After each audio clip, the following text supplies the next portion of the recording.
L'amour pardonne tout, il croit tout, il espère tout. 1 Corinthiens 13, verset 7. Ces paroles sont tirées d'un superbe passage de l'apôtre Paul qui chante l'amour. Magnifique parole, mais combien difficile à comprendre et à accepter. Cela veut-il dire qu'il faut être bonne poire? Il est vrai que l'écrivain Gilbert Cesbron affirme avec une pointe d'humour qu'il vaut mieux être la poire que le couteau. Mais tout de même, faut-il vraiment tout pardonner? Est-ce vraiment possible? Il est nécessaire d'apporter la nuance qui change tout pour la compréhension. Pardonner n'est pas excuser. D'ailleurs, l'éventualité d'un pardon ne peut être envisagée que s'il n'existe aucune excuse, ou du moins, si aucune excuse n'a été trouvée. Le dictionnaire définit l'excuse comme une raison que l'on donne pour se disculper ou disculper autrui. Certes, comprendre le cheminement d'un meurtrier peut conduire à l'excuse, mais ce n'est en rien un pardon. Si son crime devient justifiable, il n'y a plus besoin de pardon. Excuser l'inexcusable sera de la perversité et une justification du mal.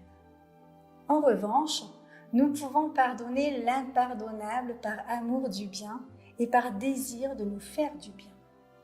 C'est un acte gratuit face à une faute et une offense qui reste entière. C'est une décision et une volonté de notre part de dépasser le mal par le bien. J'insiste, pour excuser l'autre, il faut que l'origine de cette excuse soit en l'autre, puisqu'il y a en lui une raison et une justification à son attitude qui nous permettent de l'excuser. Par contre, pour pardonner l'autre, la source de ce pardon est exclusivement en nous. Le pardon reste donc un don que nous faisons et surtout que nous nous faisons. Autre confusion. On a souvent ridiculisé celui qui dit « je te pardonne mais je n'oublie pas », comme si un pardon devait forcément impliquer l'oubli.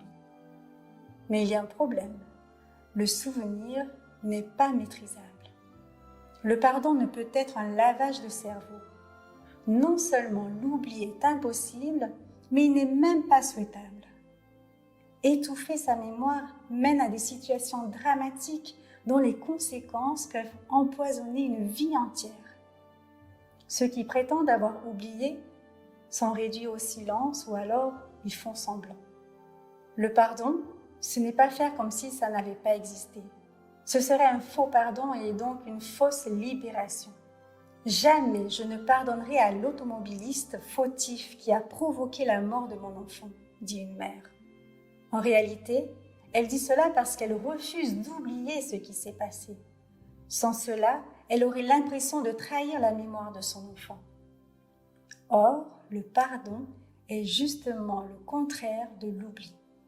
On ne peut être amené à pardonner que ce qu'on ne peut oublier, puisque le pardon est un acte choisi et volontaire, nous l'avons dit.